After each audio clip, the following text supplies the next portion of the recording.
to be invited to this forum and asked to speak. I'm going to run this as quickly as possible, so bear with me for just a few minutes. I'll be pausing at only 2 or 3 slides where I'll go a little bit in detail, but in general it's a very generic presentation. So let's start. The challenge for me for being here and presenting here is that a few minutes back I was talking to my colleague as well. As a valve manufacturer, when there is so much of issues that is going on in the asset integrity in terms of the cross-country pipeline, the kind of specifications or the inputs that we get or the requirements that is being specified out to valve manufacturers is very, very less. What I'm trying to say here is we really do not understand your problem. Your pain points are not being transmitted to us in terms of what you expect from a valve. So this industry has been catering to the oil and gas as well as the other pipeline requirements. When we are catering to when we are giving the valves, we are giving you something that we understand as what is needed for your industry. We look at different types of corrosions. Never ever have I ever gone into AC induced corrosion. So this is something that is a new term to me. AC interference based corrosion is something that we have never checked so far, and nowhere have I ever heard of it before. I have been in this industry for the past 20 years. So if the pipeline industry needs something so specific, how is it that the valve industry can contribute? We provide buried service valves which get welded onto the pipelines. But in any of those specifications, I have not seen what your pain points are. All that I get is, this is the pipeline size, this is the pressure rating. We need it to be buried for about 1.5 meters or 2 meters. But what is it that is specifically needed when you are having challenges like this? Why this is not being transmitted to us? But anyway, I'll just give you a general run through about the products and services that we provide. So the organization as such is from the 1960s. We are headquartered in Spain.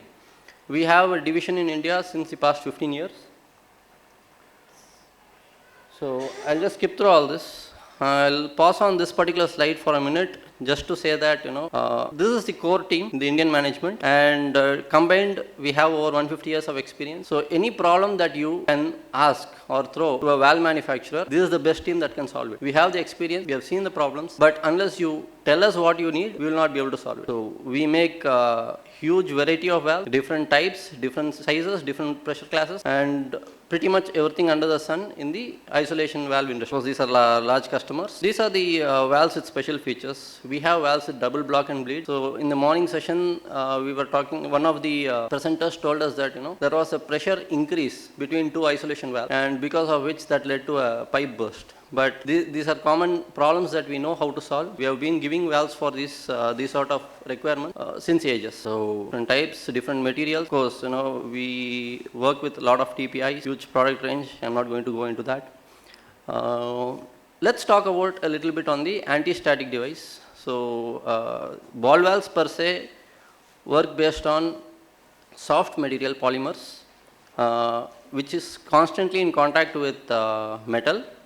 And as you operate the valves, there is static and electricity that is generated, and this static electricity needs to be discharged. Hydrocarbons primarily being non-conductive.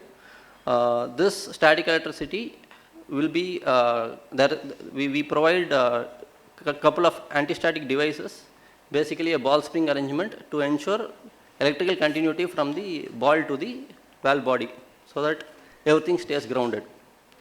Apart from this, there are other means as well. From the body, there can be conductive paintings that are being provided, particularly to the European markets for ATEX.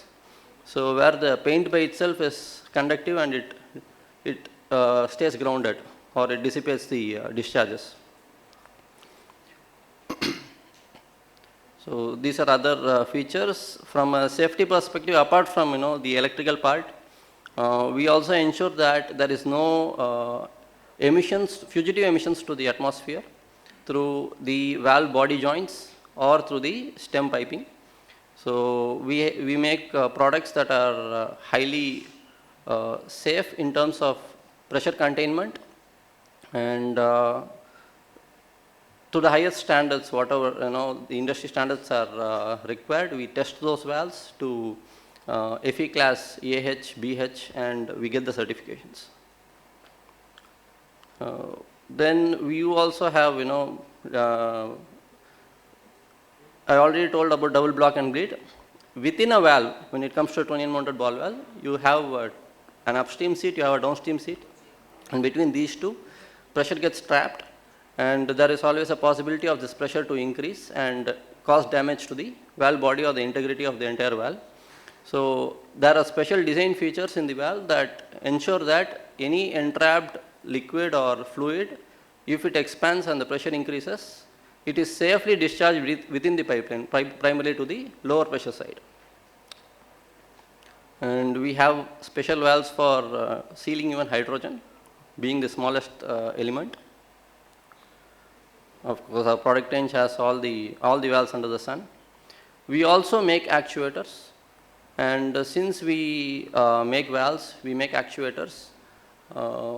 We are very much capable of providing control systems integrated with these valves, which can ensure that there is enough redundancy in your valve when it comes to critical applications. So you need a redundant system, particularly with a special architecture of 2 out of 3 or 2 out of 2 with a hardware fault tolerance. We know what we are talking about. We have done this executions in vast numbers, so we can provide you with those. And we also have high integrity pressure protection systems, valves being the final control elements in those.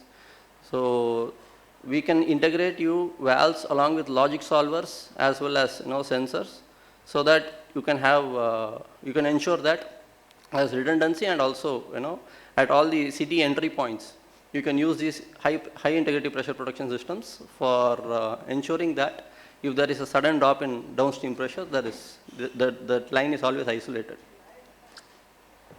So these are the various certifications in our Spanish unit as well as in the Indian unit. And these are just the generic slides. I am running out of time, so some of our executions. These are project photographs, and all that I can say is we are ready to talk, we are ready to engage. This is a special solution where we used a single actuator to operate 2 diverter valves in IOCL. It was a very specialized and customized requirement of IOCL that we catered to.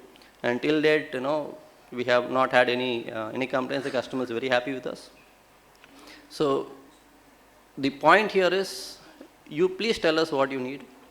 We are there to engage. We have vast experience in this line. So anything related to valves, we are here to cater to. Thank you.